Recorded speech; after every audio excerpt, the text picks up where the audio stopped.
This program is a Creative Magic Network and Maura Sweeney collaboration.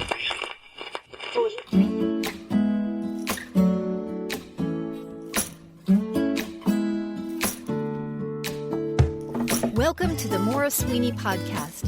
Maura is an international speaker, Huffington Post contributor, and the trademarked ambassador of happiness. In 10 minutes or less, Maura weaves clever anecdotes, insightful questions, and personal stories to challenge your mindsets and enable you to live happier from the inside out. Here's Maura with today's podcast for you. Are you a stereotype?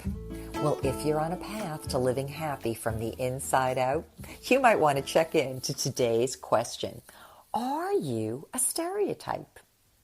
The reason why I like asking this question is because within stereotypes, we can find out that we have either misjudged or diminished others, or by being under a stereotype idea, have found that we too have been diminished or restricted or judged by other people in ways that may not necessarily reflect who and what we are. What exactly is a stereotype? Well, a stereotype is a widely held but preconceived notion about a group of people. And those notions are usually very fixed and often oversimplified. I'll give you some ideas. When I was very young, there was this stereotype that a girl or a female who had blonde hair was dumb, as in not as intelligent as her brunette counterparts. I also remember a second stereotype that had really taken root in the 1960s culture, and that was that every woman was a bad driver, that somehow women drivers were bad. Now, we know both of those are not true today, but it's very interesting to see how so many of us in society look to oversimplify people by putting them into a category, by labeling them, by typecasting them, or pigeonholing them in ways that really do limit their identities or limit the way in which we allow ourselves to view them. It's as if we put them through a very narrow lens and keep them there. And when that stereotyping works back on us, it means people are doing the same to us. I want to give you two things that came to mind about my own life, and maybe you can find some counterparts in your own life. When I was quite young, I was brought up in the Roman Catholic faith. And in that faith, they had some very specific beliefs that were part of the overall institution of the Roman Catholic Church. The first was that you had to go to visit a priest in a confessional, which was like a small closet or a booth, in order to confess your sins. And secondly, that if you wanted to pray to God, you couldn't go directly to God in prayer. You would instead need one or more intermediaries, like Jesus' Mother Mary, or a saint, or an archangel. Now, that may have been the belief system of the religious institution that I was brought up under, but it didn't mean that when I was a little girl that I believed exactly those things. In fact, I remember I used to question them, thinking, well, why can't I just pray to God directly?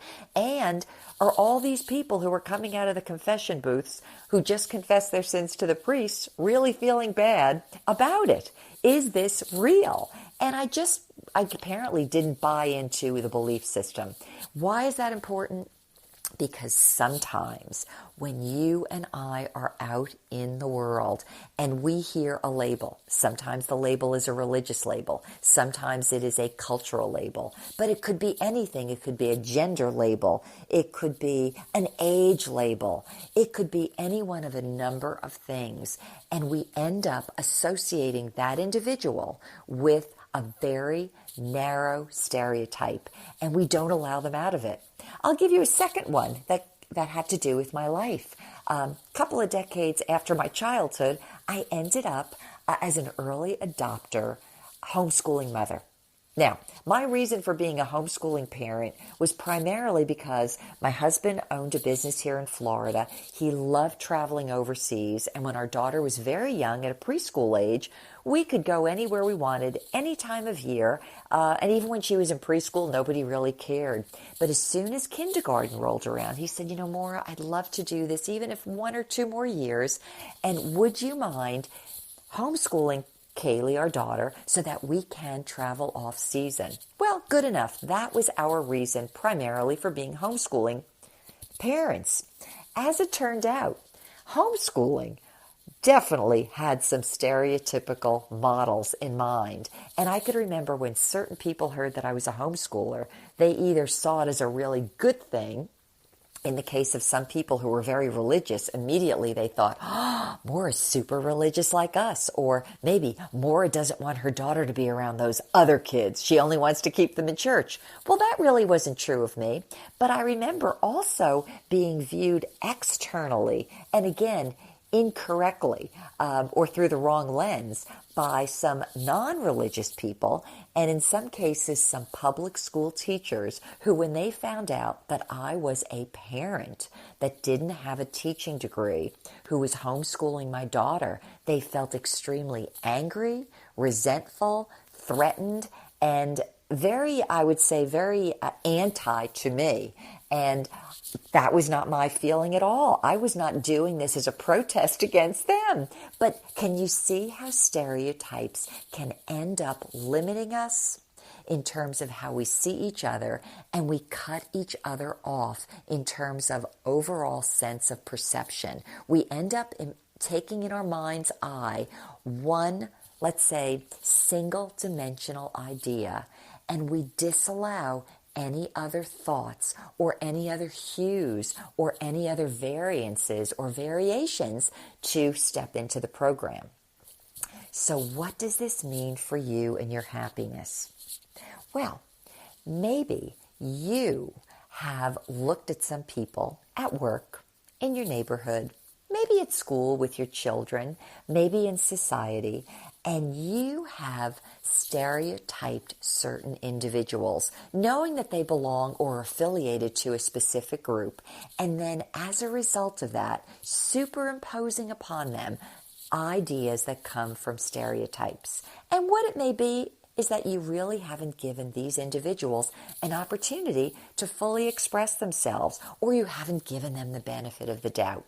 Now, again, I'm not saying that every single person is going to be different from what you imagine, but when we give opportunity to others to see them as individuals rather than part of a stereotype, we really open our own minds and open our perceptions. And the same is true in reverse. Sometimes we can be part of a group and without realizing it, turn into a stereotype because we end up unwittingly, and sometimes without even giving second thought, we end up adopting thoughts that belong to other people, or adapting ourselves to other groups where there may be some ideas that really do not belong to us, that if we really looked closely within our hearts and our own value system, we might say, you know what? I do, in theory, agree with much of what you're saying, but I'm not fully in agreement with everything. And when we can take a few moments to look at ourselves, to decide whether or not we really are stereotypes, we end up knowing ourselves a little better. We become a little bit more at peace with ourselves. We become a little bit more authentic. And when we do that, we tend to relate to other people in a little more peaceful, gracious, and authentic manner as well. So I hope today that you'll give a little bit of an opportunity to decide if you are the ultimate stereotype, or if you have been stereotyping others in ways maybe that you didn't need to. Some people certainly are stereotypes, and maybe they're very proud of it. But again, remember that everyone is also an individual, and when we give an opportunity for ourselves and others to be who they are, we end up finding ourselves just a little bit happier in our own lives and in society as a whole. Well, those have been my thoughts for you today. But before we go, let's hear from someone else who's going to share with us what makes them happy from the inside out too. This has been Maura with Maura for You.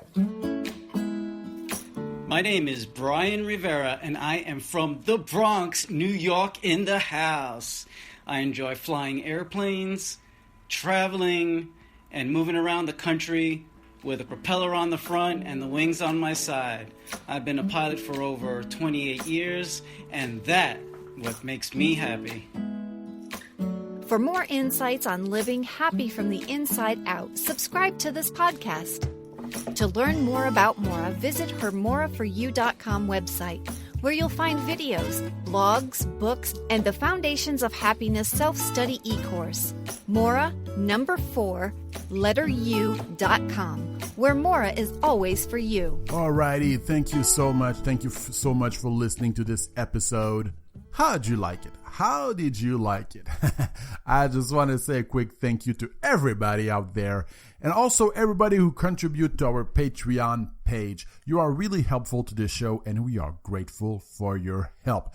In case you're wondering, Patreon is a simple way for you to contribute to the podcast and get super cool exclusive rewards in return. I promise you will love the perks. Our Patreon page is at frederickby.com. That's Frederick with a C. buylikebabai.com, and click Patreon in the header. The money is used to cover our production costs and enhancements. It is also used to cover our editing time and sharing to different podcast channels.